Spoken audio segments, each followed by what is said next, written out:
What you doing? You're just working on my project. What are you doing? You know, just bored, coming to check on you. So what's your project about? Well, right now I'm just writing the aim and rationale of the project. So we want to investigate the impact of a 2-week application of Dr. Groot's microbiome capsule shampoo on the composition of beneficial scalp microbes. Like you actually. So you know, like Cutibacterium species and Staphylococcus species. Yeah. Nice. Don't stop. Continue. I mean, we know how important you guys are, right, to like the body. And my team is very interested in the scalp. So just like the skin and gut microbes, the scalp microbes provide many benefits to the health of the scalp and quality of hair. I see.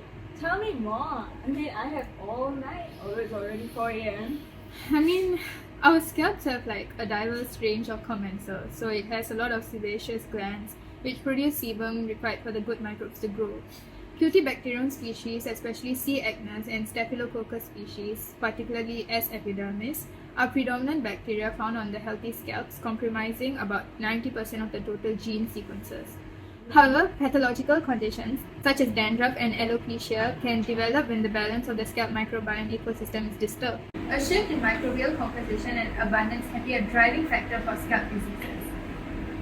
But how do you know what bacteria is on the scalp and in how much abundance? Don't rush me. But yeah, 16S rRNA and amplicon sequencing can provide an understanding of scalp microbial diversity and evaluate scalp health. Okay, go on.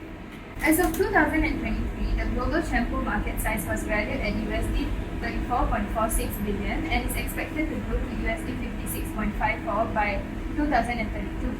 This highlights the projection of a growing demand for shampoo products and the fierce competition to innovate ingredients that appeal to consumers. Hi. Have you noticed the plethora of shampoos available in the market which are commonly advertised in the scalp enhancing? Yeah. Okay, great. So also, microbiome intervention in personal care products has seen an increasing trend in recent years, including the introduction of beneficial microbes or their byproducts in hair care products. However, we feel that the lack of research data on the effectiveness of using a microbiome-based shampoo may result in consumer skepticism and limit its reach in the mass population.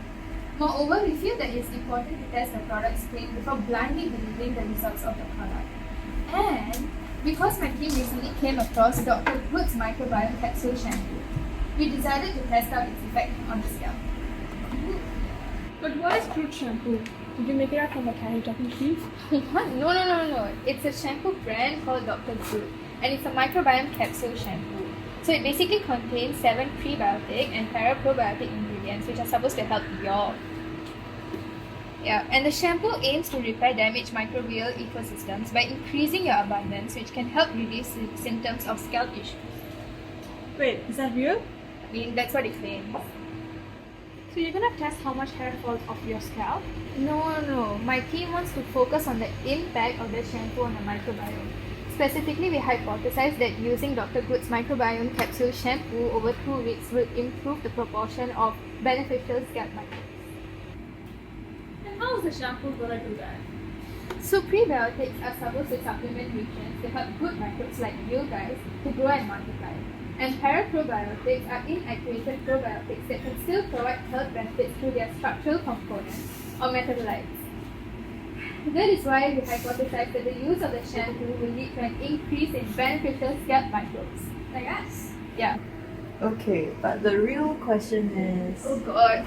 how are you gonna test your hypothesis? You know what? I'm way too tired for this. I'll just let my colleague handle it. In this study, we aim to compare the pre-post results of the use of Dr. Groot's microbiome capsule shampoo on the composition of the scalp microbiome. So let's explore how this study was carried out. The study was carried out on 7 participants, ages 20 to 25 years old, over a span of 10 days. To maintain anonymity, a random digit is allocated to each individual for labeling their own before and after samples.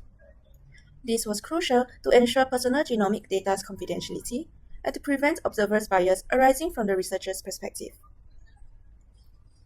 To prime for more reliable results, all participants were to set up a new pillowcase and hair towel before the start of the treatment. These were necessary measures taken to prevent contamination of microbes from the used items prior to the study. During the intervention period, in every routine hair wash, Dr. Groot's microbiome capsule shampoo replaced the participants' usual shampoo. We implemented a contact time of 3 minutes to allow adequate time for penetration and action of the shampoo on the scalp. Furthermore, to reduce confounding variables, the use of additional treatment products were prohibited during the study period. This was necessary to minimize possible inhibitors of the shampoo properties and to avoid deliberate subtraction of changes observed in the scalp microbiome to factors other than the shampoo used. In the pre-post study design, wetting the soap in sterile water, scalp samples were collected prior to the start of shampoo treatment and on the 11th day after the study ended. As per the protocol used in another scalp microbiome study conducted by Richuja and the others, we conducted each swab in a non-overlapping, zigzag manner over a 4 cm square area. A total of 5 swabs were conducted separately during each sample collection. Once at the frontal region, twice at the parietal region, one on each side, and twice at the occipital regions. This is an essentially non-invasive and convenient method that allows us to maximize the harvest of microbes by taking into account the different scalp areas.